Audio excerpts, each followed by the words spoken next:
après avoir monté les escaliers de la place de la Cité, on continue tout droit. Donc quand on arrive devant cet escalier, on tourne à gauche.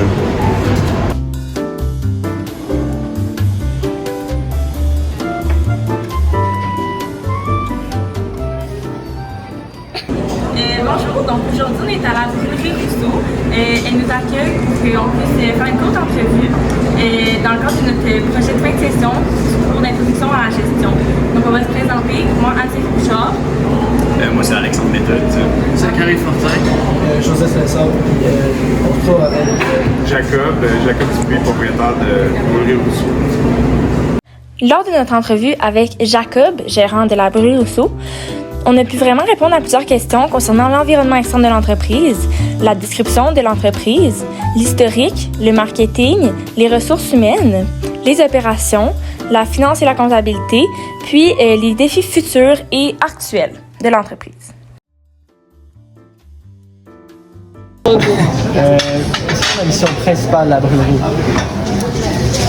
La mission principale, c'est d'offrir un café de qualité, frais, accessible à tout le monde, à n'importe quel amateur de café. Dans le café, il y a des nouvelles vagues là, de goût, en fait, là, depuis les dernières années. Les gens voulaient des cafés italiens, torréfiés très foncés.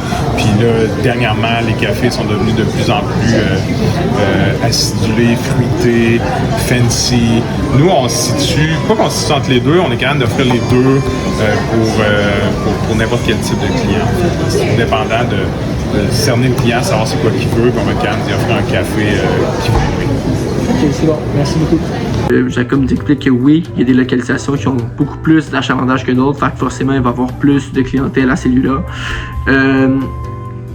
Par exemple, ceux dans les halls ou dans les centres d'achat, ainsi que ceux qui apportent une nouvelle clientèle, qui a fondé la brûlerie, puis c'est Jean-Benjamin Rousseau en 1867. Donc, mon collègue nous a un peu parlé de la description de l'entreprise. Je vais continuer sur ce sujet-là. Donc, on m'a demandé à Jacob d'où vient le nom de l'entreprise. On s'en souvient, le nom du fondateur, c'est Jean-Benjamin Rousseau. Donc, vraiment, Jacob il nous a dit que le nom avant, c'était J.B. Rousseau. Après ça, c'est devenu Rousseau TTT, parce qu'il vendait principalement du thé. Et à peu près en 1970, c'est devenu Brûlerie Rousseau, donc le nom qu'on connaît actuellement. Il nous a expliqué, Jacob, que les valeurs qu'il cherche à accomplir chez Brûlerie Rousseau, c'est vraiment des valeurs familiales. Donc le partage, l'écoute, le respect, c'est vraiment des trucs qu'il prône là-bas. Puis aussi, il nous a dit qu'à chaque fois qu'ils vont faire une décision, peu importe si elle est grosse, petite, ils vont toujours demander l'avis à leurs employés, à leur staff, pour être sûr que ça convient à tout le monde. Donc c'est vraiment des décisions collectives. Puis finalement, on lui a demandé c'était qui les propriétaires actuels de Brûlerie Rousseau. Puis il nous a dit que c'était lui, donc Jacob, et Jean-François Lessard. La brûlerie Rousseau, ça existe depuis 1967. Donc, il y a eu plusieurs propriétaires au fil des années. Fait qu'ils sont pas vraiment au courant de l'idée de l'entreprise. Mais les propriétaires actuels, ils étaient déjà dans ce commerce-là du café et du thé à cause de leur compagnie Monsieur T. Puis ils savaient que ça se vendait bien puis il y avait de l'argent à se faire dans ce domaine-là. Fait qu'ils se sont dit pourquoi pas investir puis acheter la brûlerie Rousseau. L'étape la plus marquante de l'histoire de la brûlerie Rousseau, c'est plutôt compliqué parce que il y a sûrement eu d'autres étapes marquantes au fil des années, mais ça fait vraiment pas longtemps qu'ils sont propriétaires, là, Jacob, puis ils sont le copropriétaire à Jacob, ils sont là depuis seulement 2 ans. Donc eux autres, pour eux, l'étape la plus marquante depuis que eux autres sont propriétaires, c'est l'ouverture de la succursale à la place de la Cité. Donc, le type de gestion de la brûlerie, c'est de type mentor. En fait, les gérants accompagnent vraiment leurs employés, leur expliquent des situations, leur demandent leur feedback, ce qui fait en sorte que les informations sont mieux reçues auprès des employés et la communication entre gérants et employés est vraiment facilitée.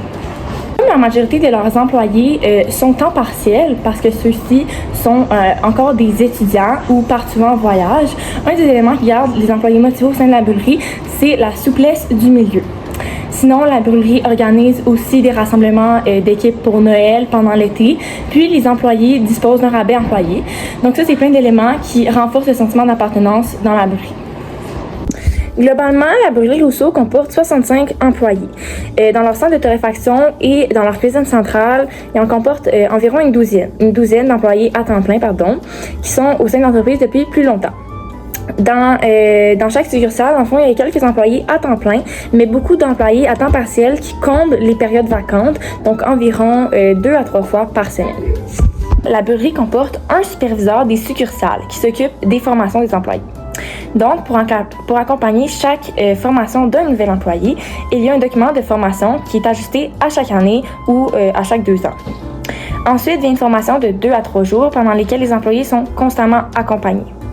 Par la suite, au bout de 2 semaines, l'employé, normalement, est prêt à avoir un corps normal dans un horaire régulier. Ils ont plusieurs sections. Chez Brûlerie Rousseau, il y a vraiment le café. Puis ils ont aussi des produits frais, comme des sandwichs et des pâtisseries. Pour qu'est-ce qu'il y en a des sandwichs, ils nous expliquent que ça va se faire à chaque jour. Donc c'est frais à chaque jour, à chaque fois que vous rentrez. C'est un nouveau sandwich, c'est pas le même qu'hier. Pour qu'est-ce qu'il y en a des pâtisseries, c'est à chaque semaine. Puis le café, ça vraiment, il se fie aux tendances. Donc admettons que le café colombien est vraiment plus populaire en ce moment, ils vont en faire beaucoup plus qu'une autre sorte de café qui est moins populaire. Comme ça, ils vont pas en perdre. On lui a aussi demandé sur quelle période est-ce qu'ils planifient leur provision. Donc il nous a dit qu'ils vont geler leur prix et leur provision sur une période de 4 à 6 mois à peu près.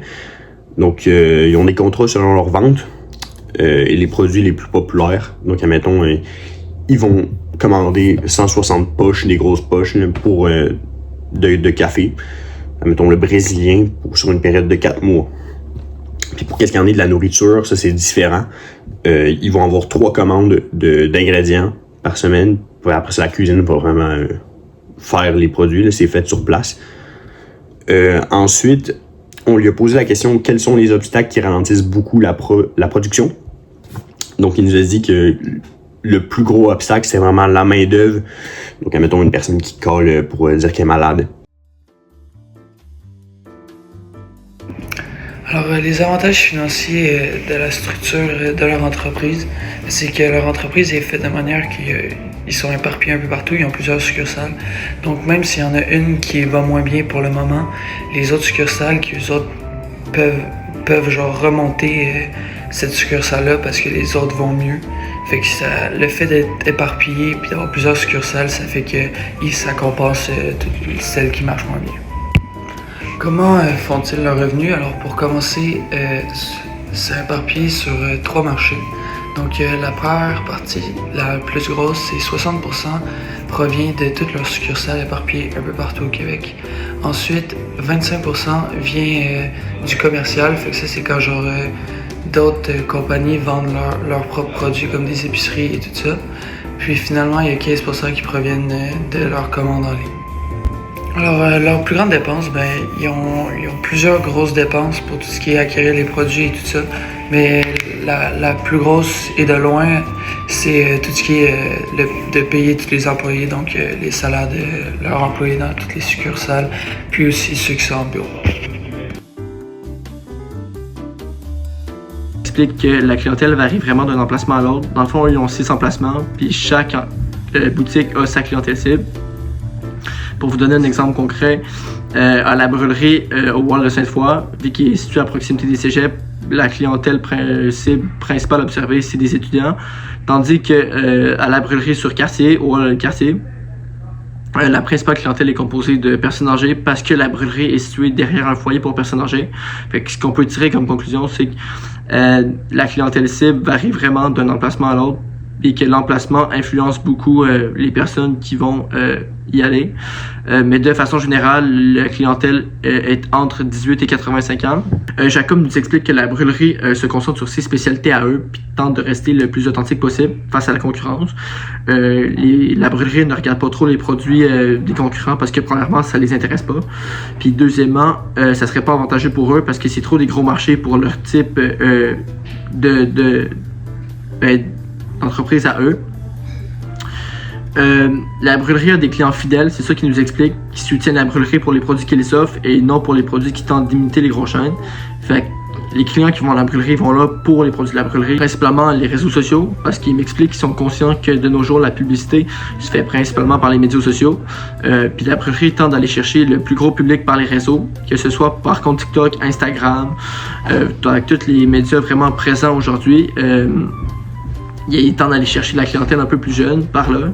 Il y a également des médias un peu plus traditionnels, comme les coupons rabais dans les agendas scolaires, pour un public plus large, si je peux me permettre.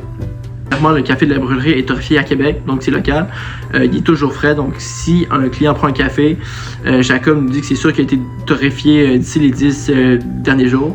Fait que, en comparatif, les cafés d'épicerie peuvent avoir été torréfiés il y a plus de 2 mois.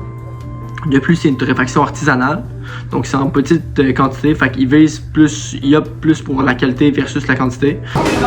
Donc, Brûlerie Rousseau est partenaire avec Monsieur P. Donc, ils vendent non seulement des cafés, mais aussi plusieurs gammes de thé. Donc, le énergie, le festif, le gourmand, le raffiné, puis finalement le zen. Le principal fournisseur, c'est Gordon Food Service.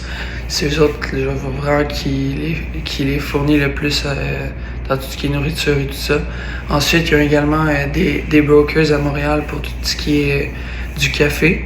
Et sinon, ils ont aussi des fournisseurs directs qui proviennent du Costa Rica et du Nicaragua. Ils vont voir tous leurs clients, ils écoutent les commentaires qu'ils ont à dire, tout ça. Aussi, ils ont des réseaux sociaux, fait qu'ils écoutent ce que les gens leur disent par les réseaux sociaux. Et aussi, ils sont contactables par courriel. Pour la prochaine année, est-ce que vous avez des projets? Ben, on vient d'ouvrir la brûlerie à la Place de la Cité, puis ça fait même pas 2 ans qu'on a acheté l'entreprise en fait. Fait que là, on met ça un peu sur la glace en termes de projets d'expansion, mais on a des projets d'amélioration. On veut améliorer notre site web, améliorer notre comptabilité à l'interne. On a plus de projets, mettons, une meilleure structure de gestion, mais pas de projets que les clients vont voir à l'extérieur nécessairement, là, avec des couvertures. Voilà.